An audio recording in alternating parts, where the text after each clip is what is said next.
Time is running out for deals to get done before the Cowboys and Eagles kick off their season. Micah Parsons still looking for his extension, and things have gone from bad to worse in Dallas. What started as a hold-in has now escalated to a trade request and pointed fingers between Parsons and Jerry Jones. Take a listen to the latest from the Cowboys owner when asked about nothing being put in writing when he thought he had a deal done with Micah Parsons back in March. I bought the Dallas Cowboys with a handshake. Took about 30 seconds. And I gave the number, shook hands. The details we worked out later. As a matter of fact, one of the details involved a lot of money, and we had to flip a coin over that. But the fundamental, I'm buying, and you're going to sell it to me for that range, that's done. And those are done with eye contact and handshake. Just so you understand why the way that I communicate with people that I negotiate with. So but let's leave it at that. There is no question that in the case of a player contract, you have to have it in writing. All parties do.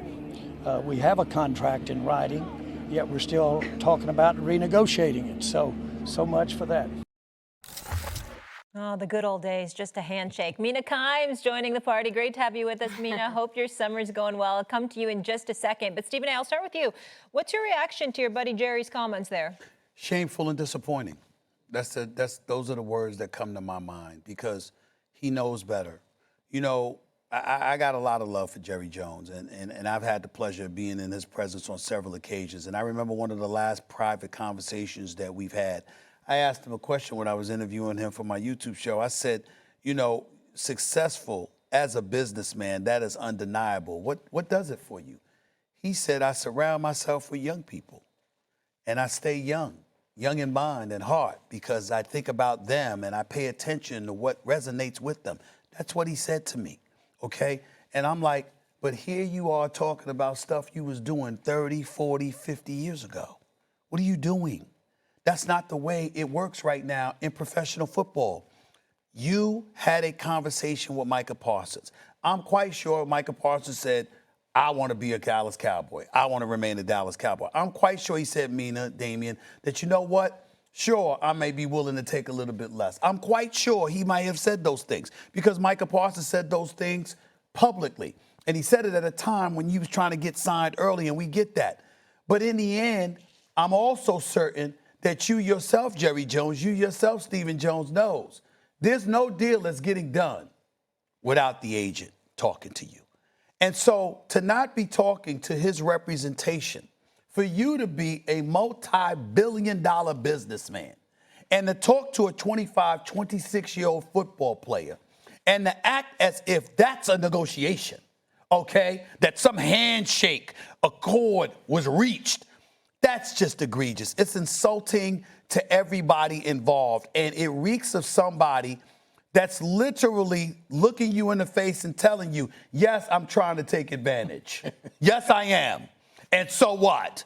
Nah, Jerry, that's not right. And again, I got affection for Jerry Jones. I know I troll Dallas Cowboy fans and all that, but it's all in fun. We have fun trolling each other. It's all good. This is serious. And it's serious not because there's an issue with negotiations. It's over the fact that you're talking to this young man like a conversation with him equates to an actual negotiation when you damn well know better. That's unfortunate, and it's sad that Jerry would resort to that. Mina? I think what's so frustrating about the story is we all know how it's going to end. Micah Parsons isn't getting traded. If he is, I will come back on this show and eat my words, but I do not believe there is a chance in hell he is traded.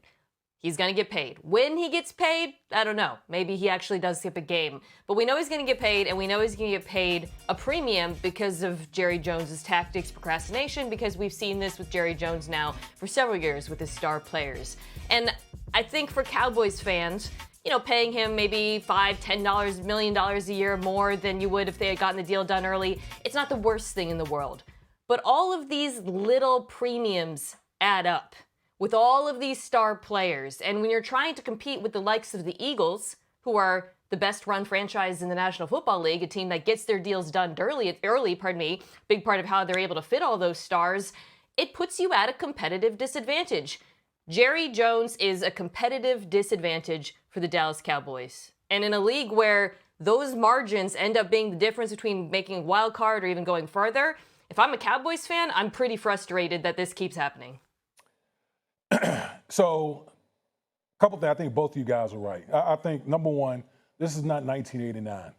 These tactics that Jerry Jones is using on Micah Parsons, it's not 1989. I think it's very disrespectful, the fact that you're trying to overlook or override the agent who's by the way, one of the best agents in the business. That's right. To try to come to terms with Michael Parsons on a quote-unquote handshake deal. We know damn well these type of things don't happen. But I think Mina brings up a good point here. And I'm going to say this. I don't even know if Jerry Jones wants to win another Super Bowl. I'm going to repeat that again. I don't know if Jerry Jones really wants to win another Super Bowl. Jerry Jones is in the Pro Football Hall of Fame. You know what other Hall of Fame Jerry Jones is part of? Marketing. Jerry Jones is the ultimate marketer of the Dallas Cowboys. That's why the Dallas Cowboys are the most valuable sports franchise there is, because we're constantly talking about Jerry Jones and all the stuff that goes along with the Dallas Cowboys on a day-to-day basis. Mina said it. At the end of the day, what does Jerry Jones always do? He pays his stars. That's what he does. Micah Parsons is not going anywhere. Micah Parsons is 25, 26 years old, one of the top players that we have in our game. There is no chance in hell that Jerry Jones is going to trade a guy who's like, you could make a case, I don't even know if he's entered his prime yet, and he's one of the most dominating players that we have in our game. He keeps overpaying for his premium players. And when you consistently overpay, you're not able to build out the type of roster that it takes to go out here and truly contend for championships. He does overpay because he drags on negotiations much too longer than he should, and he ends up paying the piper for that. But by bringing up that he pays dudes, glosses over what the real problem is. Mina, covering this league the way that you have so exceptionally well over the years, you've seen everything from the Kaepernick situation being politicized to social justice movements. We've seen guys complaining whether contracts can be restructured, whether you got to take a cost reduction in salary and all of this other stuff. We've seen guys use names, words like plantation mentality and stuff like that, right? And we've thrown it aside, because you're looking at the money that gets paid and you say, that's not applicable. Let's pump the brakes on that. Let's make sure we understand it's not that bad. Then you see something like this and it has you thinking about stuff like that. That's your mentality? Because, see, I don't recall Troy Aikman having this problem. I don't recall Tony Romo having this problem. You understand what I'm saying? You start thinking about things like that. And it's like, why with this kid? Why are you doing that? Why did you bring up Dak Prescott after giving him $60 million? And I didn't think he deserved to be the highest paid quarterback in the NFL. He's got 2 playoff wins in 10 years, for crying out loud.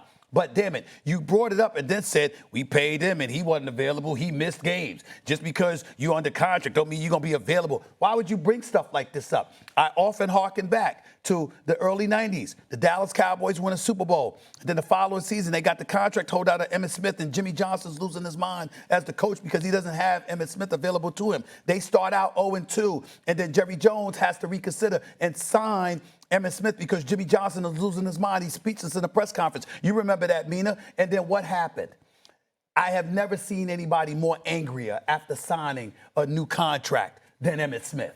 Go back, look at the highlights. I challenge anybody to do it. Google it, YouTube it, do what you got to do. Look at Jerry Jones on a podium and Emmitt Smith is sitting next to him. You have never seen somebody signing a huge contract, $13 million at the time, which is a lot at that particular moment in time. He was livid. Why? Because he was saying, why am I going through this? Micah Parsons is saying, why am I going through this? Myles Garrett didn't have to go through it. TJ Watt didn't have to go through it. Why am I going through this? Me, I'm the guy. And then your answer to that is, we shook hands. We looked each other in the eye. And I've been doing that, and he's going back to 30, 40, 50 years. That's the kind of stuff that makes dudes say, yo, as things change, they remain the same. That is what Jerry is in danger of people looking at him like. To your point, at some point, you're going to reach a breaking point. And I feel like this is a step towards this with Micah Parsons, where you say, enough is enough. You got your dog and pony show. You get your marketing. You get your billing. Don't drag me through this. Yeah, but he doesn't have the rights. because he could be but franchised. But at some point, players are not going to want to play for that. Like, it's a new day. Well, here's what I'm going to say. Micah Parsons' contract should be the easiest contract to negotiate. No question. You're talking about a guy who's 25 years old, and look at what Michael Parsons has already accomplished. He's been durable. He's been exceptional in every area. Like, he's represented your franchise tremendously. This should be an easy contract to negotiate and execute. Yeah, but we know that. That's not what he does. Like, we already know that story. So at some point, players are going to have to say, we're not going to deal with him. Or the CBA, people are going to have to get involved. But, Molly, that's why I asked the question, does Jerry Jones really want to win Super Bowls? Because of the tactics that he employs, the way he goes about his business, I truly question if this man really wants to win Super Bowls anymore. He has 3. He's in the Pro Football Hall of Fame. Like, he could sit back. It's worse than that. It's about people being stuck in their ways and can't change, can't modify. Of course, he wants to win a Super Bowl. The problem is that sometimes you don't know any better because you're addicted to being you, and that's really the problem. Go ahead, Mina. I'm sorry. No, I just love that phrase, addicted to being you. I think Stephen A is absolutely right. I mean, at the end of the day, NFL teams are family businesses, right? These guys aren't accountable to shareholders, to a board of directors. And if they were, I think those executives, those shareholders, those investors, whatever, would intercede here and say, you've been doing business this way for the last 10 years, and it is not working. This is a results-driven league. The results speak for themselves. But there's no accountability. He owns the team, and he runs the team. And that's how you get to a point like this where you end up overpaying for stars.